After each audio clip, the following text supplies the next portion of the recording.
de hoje é a resposta a uma solicitação de um servidor que pediu para saber um pouco mais acerca da síndrome do impostor e o que caracteriza essa síndrome.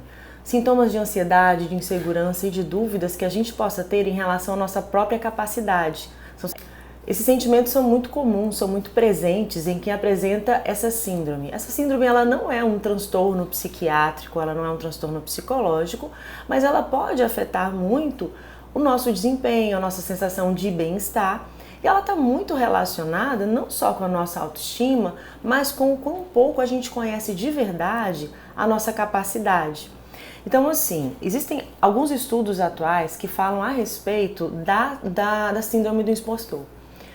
O que esses estudos trazem muito comumente? Pessoas que são bem-sucedidas, mas que desconfiam da própria capacidade, elas costumam atribuir o seu sucesso à sorte. Eu tive sorte, em algum momento alguém vai descobrir que no final das contas eu não sou tão bom quanto imaginavam.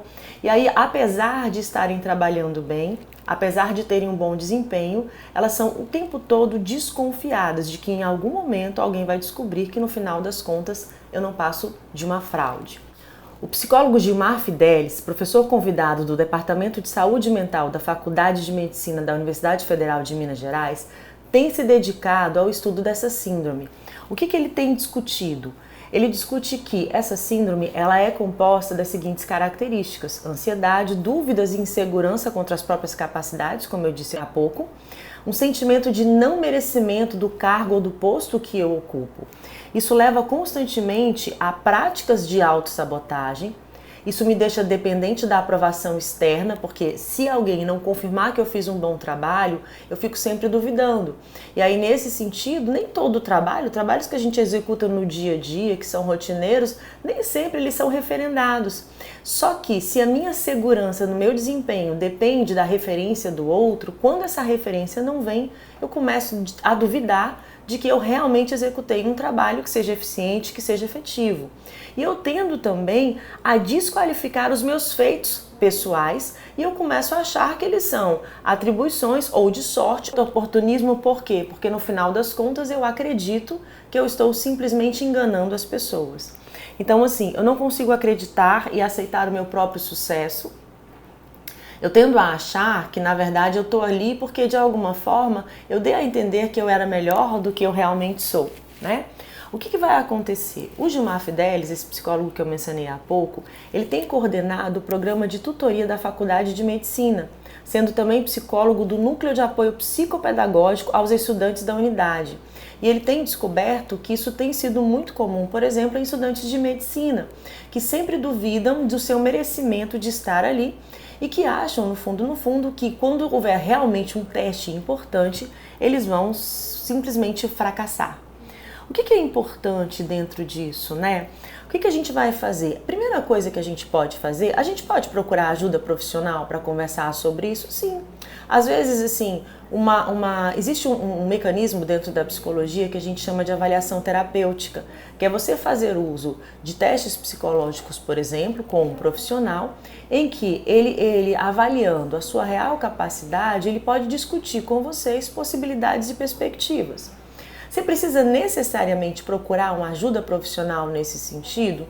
Não. Quando essas sensações elas te causam desconforto, quando você deixa, por exemplo, de se submeter a algum tipo de promoção, ou você não aceita uma tarefa porque você acha que ela não está à sua altura, e isso te gera um sofrimento desmedido, aí sim seria importante que você procurasse ajuda profissional. Mas você tem outros meios que você pode, por exemplo, buscar para que você valide de fato aquilo que você realmente tem condições de fazer com eficiência. Por exemplo, buscar evidências do seu trabalho. Se o seu trabalho é um trabalho que, no mínimo, você nunca sofreu uma advertência mais importante, você nunca foi chamado à atenção por conta de um erro relativamente grave que você cometeu, se você tem tido sucesso no seu desempenho profissional, se você tem evidências efetivas de que o seu desempenho ele está à altura do cargo que você ocupa, você precisa começar a acreditar nisso. Porque muitas vezes a gente tem informações sobre nós mesmos que têm a ver com situações do nosso passado.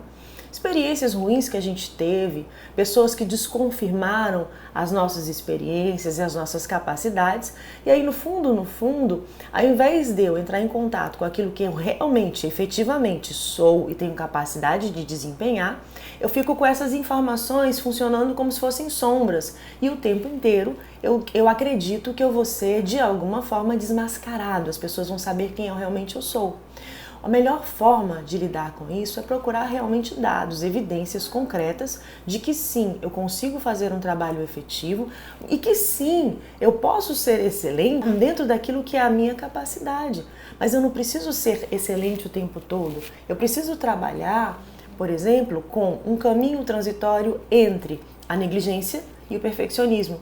Eu nem posso ser negligente na execução do meu trabalho, mas se o meu foco é o perfeccionismo, eu vou estar constantemente invalidando tudo aquilo que eu faço. Então, na verdade, eu tenho falado ao longo dos últimos vídeos que uma das coisas mais importantes que a gente pode desenvolver é o nosso autoconhecimento. É eu entender o que eu faço, é eu entender naquilo que eu sou bom, é eu reconhecer que nós temos talentos, nem todos nós temos os mesmos talentos, e nós temos habilidades que podem ser desenvolvidas caso haja necessidade. Nem todo mundo vai desenvolver as mesmas habilidades da mesma forma.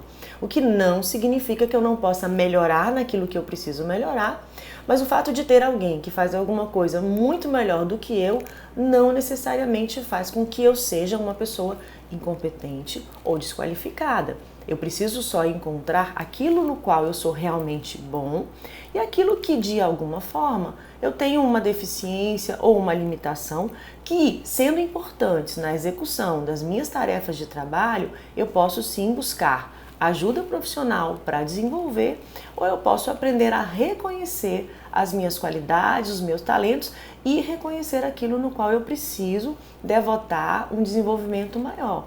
Então, assim, o segredo vai ser sempre, gente, a gente ficar com aquilo que é real, aquilo que é concreto, porque essas evidências, elas vão dar a medida daquilo que eu efetivamente preciso ou não trabalhar, né?